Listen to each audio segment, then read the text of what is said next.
You have arrived to the Plunge into Prosperity podcast, where sacred wisdom meets regenerative wealth. I'm your host, Brandy Koloski of Sacral Capital. Now let's plunge in. Welcome back to Plunge into Prosperity, the podcast where capital meets conviction and those that are building take center stage. I'm your host, Brandy Koloski, founder and GP of Sacral Capital and the women behind Sacral Sisters. If you are new here, this is not a podcast about playing it safe. This is a podcast about the plunge, the bold, sometimes terrifying, always necessary move that changes the trajectory of your life, your wealth, and your legacy. Today's guest is exactly that kind of woman. She didn't just stay in her lane, she built a new road entirely. And my guest today, she holds a doctorate in clinical psychology from George Washington University. She spent over 15 years in clinical practice, working with individuals and couples, specializing in women's health, identity, self-worth, decision-making capacity, and the psychological patterns that keep brilliant people stuck. She is a certified EMDR therapist trained in one of the most advanced trauma modalities in the field. Her clinical work has always lived at the intersection of evidence-based science and the deeply human, helping people understand not just what they think, but why they make the choices they do. And then she did what every founder does. She saw a problem that wouldn't leave her alone. She is now the founder and CEO of KeepSaiQ, the world's first family intelligence platform, a privacy-first, voice-first AI company built on one profound truth. Your memories are not just content. They are your inheritance. KeepSaiQ is where psychology, AI, and intergenerational connection converge, turning everyday moments into living stories and emotional legacy, artifacts that families can actually carry forward. She is a Filipina-American, a clinician, a technologist, and a founder, and she is proof that the deepest innovations don't come from disruption alone. They come from insight. Please help me welcome Dr. Leslie Hemedes. Hello, hello. Thank you so much, Brandy, for that warm welcome and introduction. It is wonderful to be here, so thank you for having me. You're so welcome. I'm excited. You and I had such a great energy when we first met, and it's just really beautiful to see what you're building and to share with our listeners and how you got there and how you took that version of your own prosperity and plunged into it. So, Leslie, before we get into all of that, I always start here because I want every single person listening to know exactly why they need to stay in their seat. So for those who are brand new to the show, tell them why they should keep listening to this particular episode of Plunge into Prosperity. I think, this conversation would be for anybody who has ever wondered where they come from, and what has shaped them or how people in their lifetime have influenced who they are. If you've ever wished that you've known more about your parents, your grandparents, or anybody that has lived, ahead of you, or if you've ever wondered, what you would pass down to future generations, I feel like this would be a conversation for you. I mean, I think that we spend a lot of time preserving tangible things in life, but less time thinking about what happens to intangible things like our stories, our values, our lessons, and traditions and shared experiences that kind of shape us and our families. So I'm hoping you stay and learn something a little bit from our conversation. That's beautiful. I really believe in that. That's why we're here, everybody. Now, the next theme of the core part of the pod that we like to ask is, Leslie, what is your version of prosperity? When did that plunge happen? When, or that pivotal moment? Tell us what all that means to you, prosperity and that plunge. Yeah. I mean, I think that my definition of prosperity has definitely evolved over the course of my life. I want to say the earlier version of me, thought about prosperity as, being associated with achievement, academic achievement, building a career, buying a home, having kids, and just like maintaining some level of like financial stability and living a life that like felt comfortable. Mm-hmm. But I think over the context of my life, and my experience in the therapy room, being a therapist and being alongside of individuals and, just having a breadth of experience of learning that there's so many people that experience so many different levels of things, and over the course of their life. And also just like navigating my own experience, of being in a position where I've had seasons that have been challenging for me. I think Mhm. one that like stands out the most is when I was, I my daughter was born and I had a toddler and I was going through a significant separation or divorce and I Mm. was swept into this like experience of feeling so overwhelmed, and living a Mhm. space where it felt like resources were scarce. And, when it came to kind of what was meaningful or impactful in that moment, I think it shifted sort of my idea of what prosperity meant. I think Mhm. that it was tough to kind of be in a position where you are celebrating, a new child's life and Yeah. welcoming her here, and I couldn't really quite be present with her.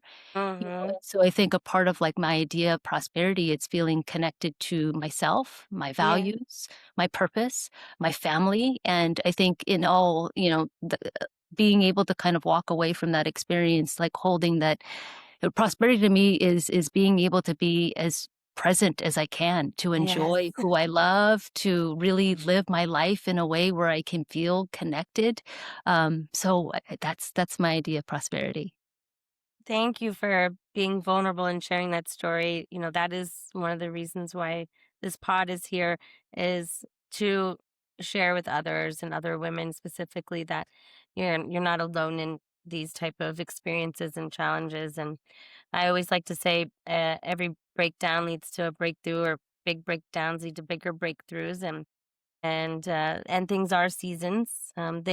You're a doctor, and I'm sure you've heard of the 7-year itch, which it's not really a myth, because every 7 years our cells die and evolve, and so does that means also aura wise and spirit wise, and sometimes we're not on that same wavelength, or we're not ascending as high as the next person, or they're not growing as well. So it's it's there, and if you don't have the tools. Mhm. Yeah, I Oh, I like completely agree with you. I like mixing the science and the spirit together.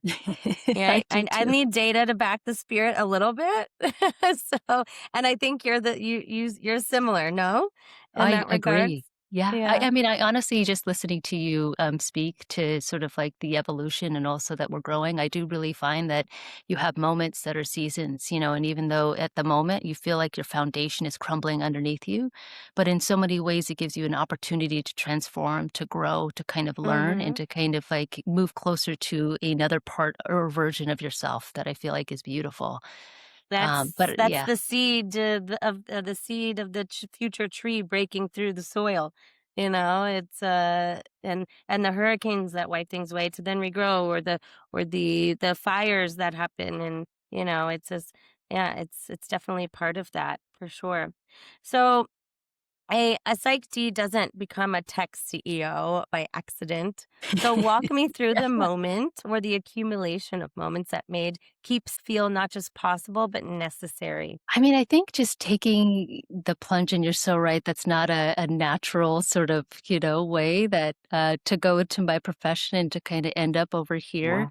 Yeah. But I think, you know, uh, kind of understanding the plunge, it's really about like the work that I've done. I think again, being with people in their most, vulnerable moments where it has felt dark, uncertain in a lot of ways, like folks come to me because they don't know how to sometimes move forward, and it's difficult to Mhm. kind of understand who they are, what their story is.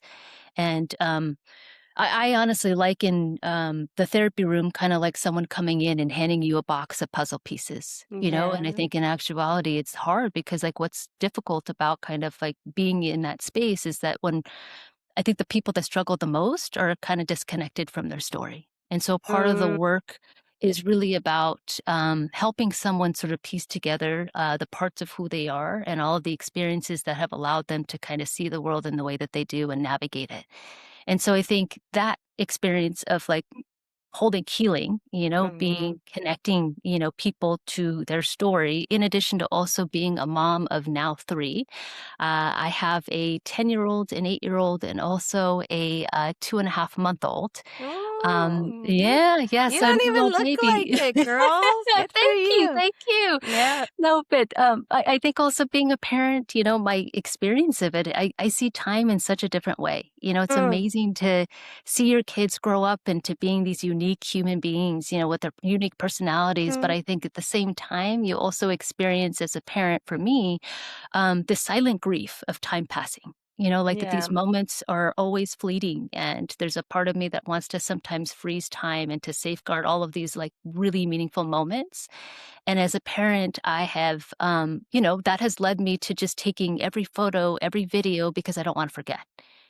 So much that I have thousands, of photos Yeah. and videos, and iStorage always pinging me to kind of add more storage. And so I don't know. I think this has led me to sort of like feeling like I believe so much in the power of our story and knowing who we are.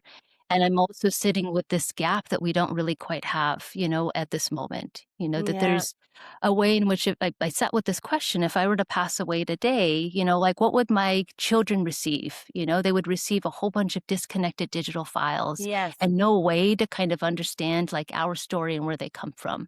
Mhm. And that's what led me to, I think, creating KeepSaiQ. We have infrastructure for almost every facet of our society when it comes Yep. to the government, our schools, protecting information because that information is valuable. But we have little infrastructure when it comes to kind of creating an easy way for families to understand their stories, their traditions, their values, what they want to collectively share for the next generation to come. And I think that that's what really drew me into this space of being now the CEO and tech founder and creating the infrastructure layer for family life. Yeah. So And also protecting our ownership of our own digital rights, right? That as well. And hearing a lot about this, or having it blockchain certified. I've heard this, being going on, or like legacy, like you have a trust, and then it transfers over your assets and your legacy. But yes, the phones have a new feature where you can have your emergency like transfer contact of the mhm, phone, right? mm, But again, they're all unorganized and disorganized. Like no one's gonna know what to go find in there. Some things you don't want to know. 100%. Who knows? Oh, yeah. But Yeah. but it's interesting. And then sometimes when someone passes, it takes forever for those phones or assets, if they were not organized prior, or um, legally structured to be passed on, takes forever to go through the court system too. Yeah, it's a big topic right now. I know that there's a one woman, she's a an AI death doula. So it's like She is. it's like she created an AI death doula, and it reduces the costs of when passing away. But then also you house all of your legacy information and everything in there, and then you house all of like everything you want for your passing, and who it's all structured. It's interesting. She's here in Puerto Rico too, part-time. Mhm. That's Yeah. so fascinating. Yeah, so Yeah. it could you guys could maybe do like a partnership together. It would be Mhm. interesting. I'll make an intro. So Thank you you. phrase the emotionally intelligent AI. That's not a marketing term for you. That's a lived framework. What does that actually mean in the context of how the platform works? Yeah.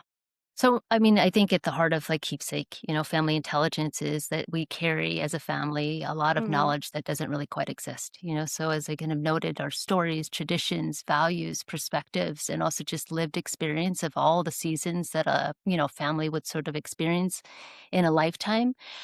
Family intelligence is a way in which we're creating like infrastructure for how do we collect all of those experiences and put them into a platform that feels safe and easy to use and also trustworthy to use, and that it could be a living legacy that I think at some end, it's like we want you to continue living your life. You take photos, you take videos, just as you do, but you also have something silently in the background, like our family intelligence platform working for you, organizing, contextualizing, connecting things, allowing you to identify insights, themes, traditions, even, That's great. different rituals and I love also that. recipes. And I think it's a platform to also, in a lot of ways, we are in this modern world, we are seemingly very connected in some sense because we have technology that allows us to do so. But what in my practice and also kind of what I've also learned in other spaces that there's still a degree of disconnection.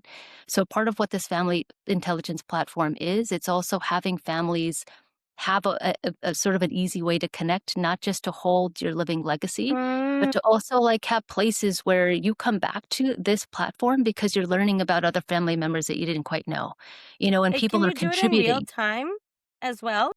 So the big vision, and we're still in the beginning of our vision. So certainly I'm the always beginning, jumping. yeah, I'm always quantum leaping. Eh, sure. so Yeah, so the quantum leap way far away is I do have this really expansive and big vision, like of yes, it being live at some end, but I think in a lot of ways I would love to like generate this experience where people are engaging and learning from one another, like Meh. utilizing these games that are also it's you know the games are sort of like ways in which people can engage in a fun way to where it's just like if you were to Yeah. imagine kind of the prompt of the day going, hey, who's in this photo? And us being able to go on and you have family members sort of picking and choosing who this might be. But even in that moment, it's something that feels palpable. Like I'm not Yes. asking you to come on here and, share every story and it feels laborious. And I feel like some Yes, people yes, would go yes, on there and yeah. they're like, no, I love the idea of creating a legacy, but I don't have the time. And so I think that Yeah. there's a part of me when creating this like platform is what can we do that could be fun? It could be, in some And that you ways. could just do bite sizes, Yes, right? And then exactly. yeah, Like and low then over stakes. time, the AI Mhm. starts to aggregate that data and populate it correctly. Yeah, yeah, yeah. Yes, that's Yeah. exactly where that's going. I think what Yeah. I was meaning by live in real time, meaning, you know, a lot of families, they everyone has the well, not everyone, excuse me, but most humans have the ability to be able to move around the world. And you're Filipino American. I'm sure you still have family in Philippines, I do. correct? Yeah. Yes. So, and some of them might be growing families that you don't get to meet right away, and vice versa, yours. And so, in that real live moment of keepsake, where you're updating, you could be updating in there. Is that active now, or is that something in the future also? So that's not active.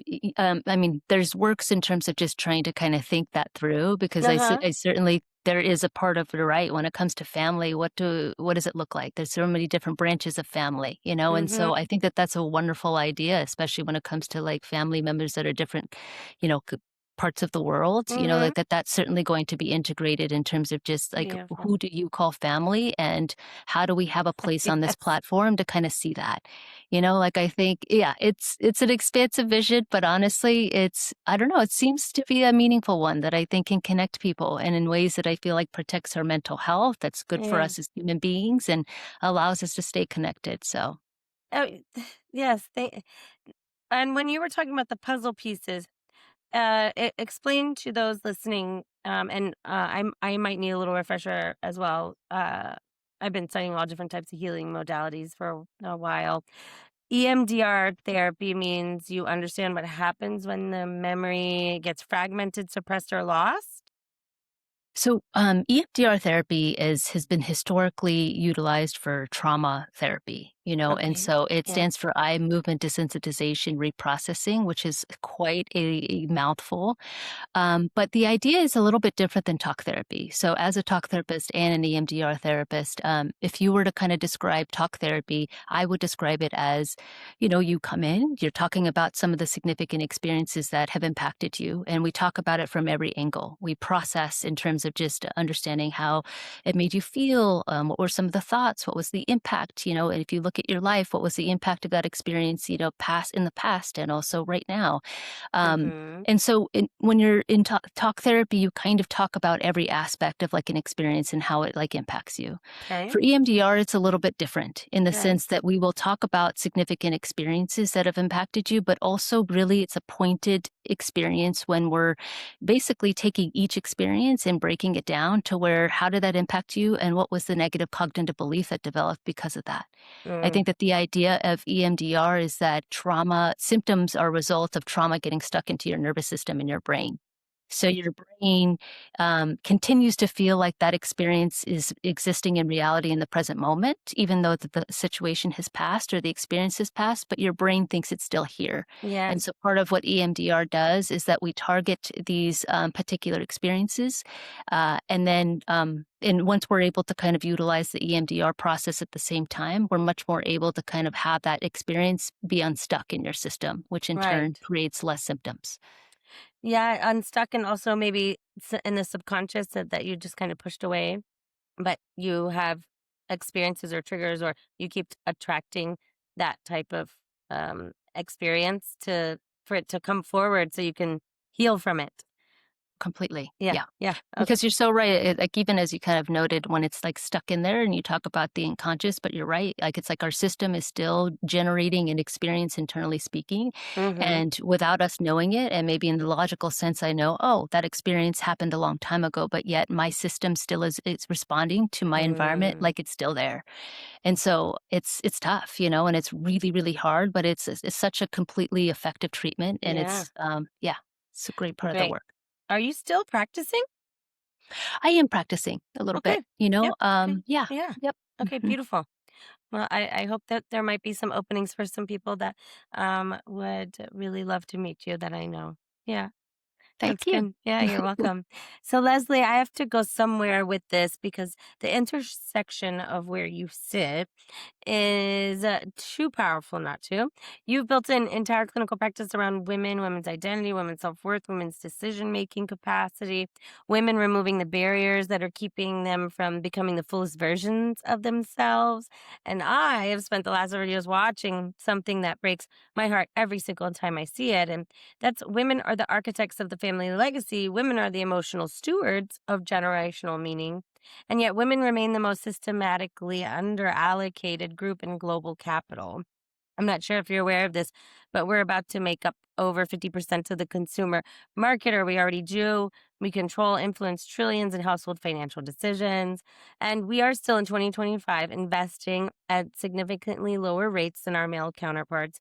And we're also receiving, I don't know if you know this stat, but 2.3% of all capital in the world raised and allocated went to women. And it has dropped as of this year now to 1.1%. And this is one of the reasons why I launched Plunge into Prosperity as a roadshow or like events around the US, was to bring women together to teach each other about mindset, money, and marketing, helping each other with our personal and business lives in all those areas and how to become more prosperous in all the ways. And Mhm. then, so are you raising capital? Or you're going to start raising capital? Are you investing yourself, investing in other women? How are you experiencing this world right now of capital and women? So I'm in the still the beginning of my journey, you know, and I am gearing up and at the present attempting to raise capital, you know, and I know that just like moving into the tech space has certainly been quite the learning curve, you know. So at the moment I'm attempting to get out there to, you know, I think being able to, you know, identify some of the folks that maybe align with, you know, what we're building. And my hope is to connect with them. And I think that this is wonderful that you created this ability and capacity for us women, you know. And I think even that the statistic that you're noting that it is decreased, like that's, you know, horrendous, you know. And I think that your ability to support and advocate for women to kind of have a forum where we're able to kind of be exposed to hopefully break that like barrier, you know, like of obtaining funds and to being able to kind of grow, you know, and scale. So thank you first off, you know, for You're doing this welcome. and for providing this. And yes, I'm raising it. It's a lot, not gonna lie. Yeah. I'm Yeah, sure that you're super stickler and organized like I am. I was told that my data rooms are more robust than what Google Venture even builds. And so, really. yeah, so like some of the women that invested into Sacral Sisters, which is an SPV, they're also building startups and raising capital. So what we're Mm, doing is we're creating a like secular, mutually beneficial partnership together where I'm going to look at investing in their company because I'm investing in women-led businesses. mhm. And and a lot of them, this is their first time being a founder, but they have had successful careers. So it's not like they're just a young, 20 something year old founder that's isn't going to push all the way through, right? And see something through. But I help them build out their data rooms and prepare them to raise capital and then prepare them on what types of different and the psychology part you would get. Not every You don't pitch the same investor the same as the next one, right? And there's different ways that you do it. It's different categories of mindset and wealth and or institutional. And so yeah, if you want to learn more about it, we could talk about it afterwards. And so Would I love could to learn more. yeah, I'll take a look at Yeah. your data room for sure. So you built Keepsake on the idea that preserving your story is an act of power. Is there a version of that for financial legacy, that investing is also a form of preserving what you're building and who you are? Like, are you is your n you have 2 daughters now, I right? have, 2 sons and 1 2 sons. daughter. Okay, Yeah. is the 2.5, is that a girl? It's a 2.5, month-old boy. His name is Boy? Baby Okay. Josh. Oh, baby Josh, okay. Yeah, But you have a daughter as well, and so but I also do. showing the sons, you're showing them a legacy that you've created and leaving them this legacy as well, both with the business and, with the keepsake, with what it really truly is, and then how you've prospered and what prosperity means to you. Mhm. Yeah. So you're leaving that with them, so what is it as a woman, since we're speaking about women to women, showing your daughter, in the future that she can be, do, create? Give us some insight on that. Yeah. I mean, I think that that's a powerful, question because I think about that a lot, like when it comes to just like how I look at my own life about like what it meant to kind of go for, have a goal and to kind of take all the steps to get there. And there's a lot of strength and power in being able to identify that I want something to begin with, and to being able to Mhm. kind of have the strength and to push through the fears and to do it anyway.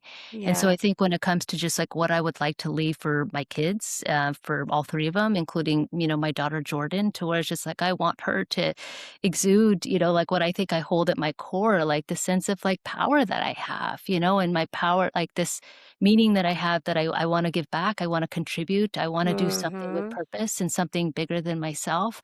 And I want to teach her that. Like I think Mhm. even a part of this platform is to kind of share a little bit of that, not just because of me, but also a part of our family. But I would love to instill, like that for her. And as we speak to this number of like how much capital women actually obtain, and it's so challenging to kind of like Yeah, see, hear, it is. experience, feel, and to have people in a community, and like to have us advocating and kind of noting it's like I've learned all of this in my lived life, and how can I give back to others to support them and Mhm. advocate for them? Yep. It's such a powerful community, and so what Thank you've you. created is amazing. It I've gone when I went from the 2.3%, me being that it being a fire under in my belly, to now being pissed, excuse my Yeah. language. I mean, Because I hear you. 1.1%, I'm just like, now I'm really going. So, Oof. Yeah. yeah. So thank you for recognizing that. Leslie, this conversation has been everything because what you are doing at Keepsake is exactly what this movement is about. You took 15 years of clinical depth, of sitting with women, of understanding the invincible architecture of how we think and feel and decide. And you said, I'm building something with this. That is the plunge. That is the pattern. I want every woman and listener to recognize in him or herself, because here is what I know to be true. The women who are building the future are the same women who need to be funding it. So, ladies, if you're listening and you want to talk to Leslie and get in on her product because you're going to be using it, why not invest in it as well? That is the whole thesis of Sacral Sisters. We are not wanting and waiting for permission.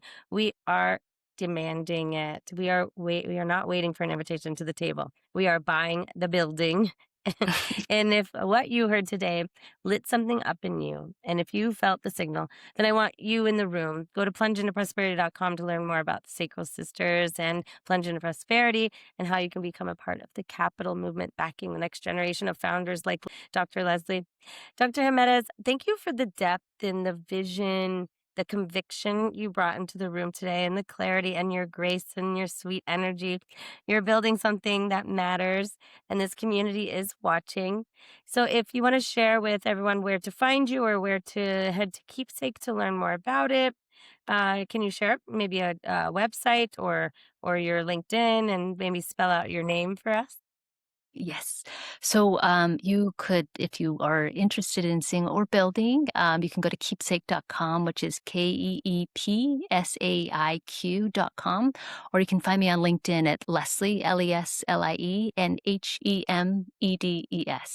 And I really look forward to connecting with you. And Yeah. yeah, thank you so much, Brandy, for Thank having me. you. It's been a You're pleasure so to be on here. welcome. Yeah. And to everyone listening, you already know what to do. Take the plunge. See you next time. Bye bye. Happy Prosperous See, Friday. see ya. We're going to let it. Thanks for plunging into sacred wisdom and regenerative wealth with us. If your soul and your portfolio just got a glow up, hit subscribe on YouTube, Amazon, Spotify, and Apple.